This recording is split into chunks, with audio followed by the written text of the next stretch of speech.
Vous connaissez sans doute mon goût pour l'art. Aujourd'hui, je veux vous parler d'une forme d'art que j'apprécie énormément, le tatouage. Je pense que le tatouage est un extraordinaire moyen de se réapproprier son corps pour les personnes dont le corps a été le terrain de nombreuses violences. Pour ma part, par le passé, j'ai marqué mon corps de nombreuses cicatrices que je garderai à vie. Ces lignes blanches sur mon corps font partie de mon histoire et je les accepte. Mais j'ai décidé de continuer à porter mon histoire sur ma peau. Le tatouage s'est imposé comme une évidence dans cette démarche. Peu à peu, les lignes noires chargées de poésie viennent remplacer les lignes blanches. Je veux que mon corps soit couvert de fleurs, de belles histoires et de poésie. Je vais vous raconter aujourd'hui le sens et la valeur que porte chacun de mes tatouages à mes yeux.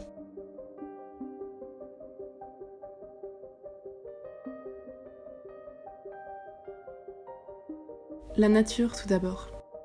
Belle, éphémère, fragile, précieuse. La nature m'apaise, sa beauté me touche.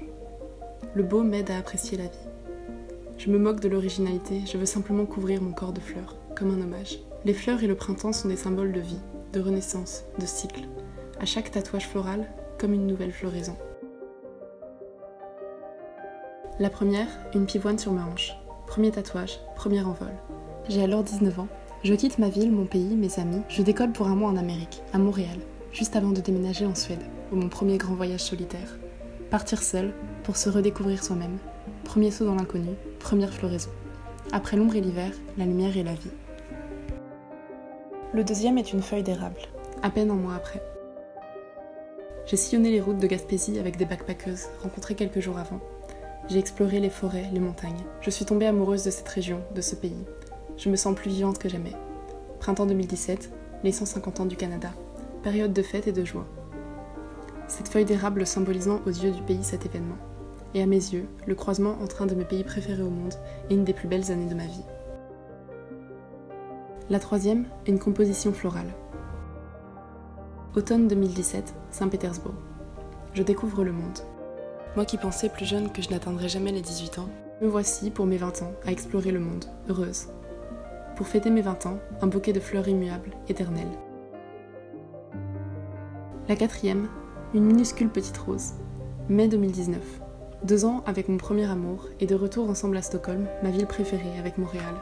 Nous nous sommes séparés depuis, mais une rupture n'est qu'un passage. Je savais que je ne regretterais jamais, peu importe l'avenir.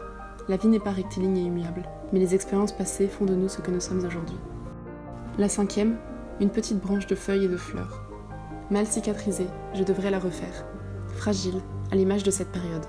Décembre 2019, l'hiver, la déprime saisonnière, la rupture amoureuse. Mais je tenais bon, je restais forte. Cette petite fleur, une fleur qui résiste au cœur de l'hiver. Le printemps revient toujours. Ce ne sont que des fleurs et des plantes, mais finalement chargées de sens par l'intention, le moment et le lieu.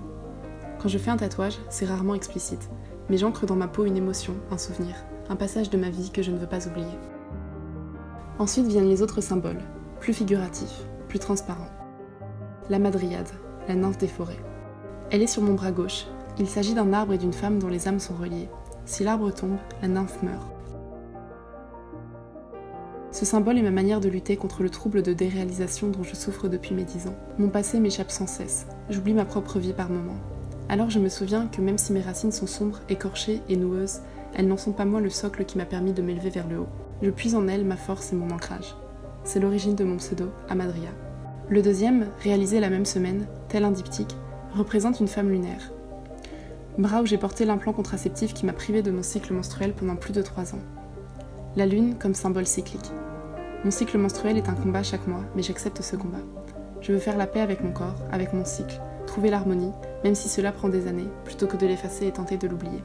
Je n'emploie plus vraiment le terme de féminin sacré aujourd'hui pour parler du cycle menstruel, car je le juge désormais trop genré et exclusif, mais je garde à cœur cette symbolique lunaire. Mais la signification ici est double, car elle représente aussi pour moi le monde céleste, en opposition au monde terrestre représenté sur mon autre bras. L'univers, symbole de la spiritualité qui m'a tiré des ténèbres, échappatoire ultime à la solitude existentielle, réponse métaphysique aux épreuves que l'on traverse parfois et qui se retrouvent insignifiantes face à l'infiniment grand.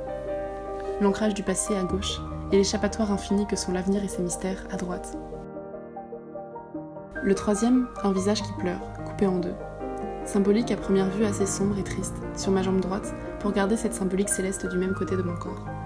Dans la fissure, l'univers, la galaxie, les étoiles et leur lumière. un dessin réalisé et tatoué par ma meilleure amie Margot. J'ai vu le dessin et je m'y suis instantanément identifiée. C'est de nos failles que surgit notre lumière. Je ne rayonnerais pas aujourd'hui si je n'avais pas été brisée plus jeune. Ce tatouage représente mon acceptation de la souffrance. J'accepte d'avoir toujours des failles, j'accepte ma vulnérabilité, car l'acceptation mène à la guérison. Enfin, le dernier tatouage figuratif. J'ai eu un coup de cœur pour le dessin, et le tatoueur Tom m'a expliqué s'être inspiré de l'œuvre Carmilla, un roman de 1872 dans lequel une jeune femme s'éprend d'une vampire qu'elle accueille chez elle.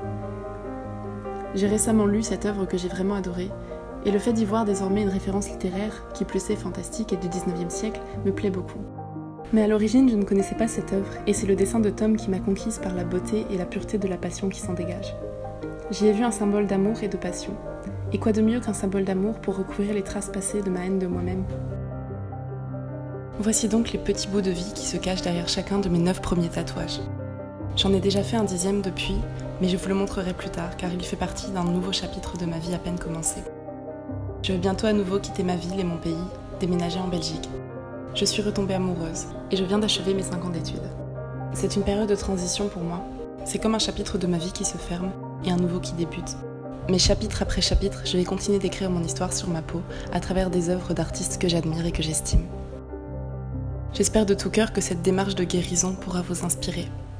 Et j'espère que vous parviendrez vous aussi à trouver un cheminement qui vous aide à accepter votre corps et votre propre histoire.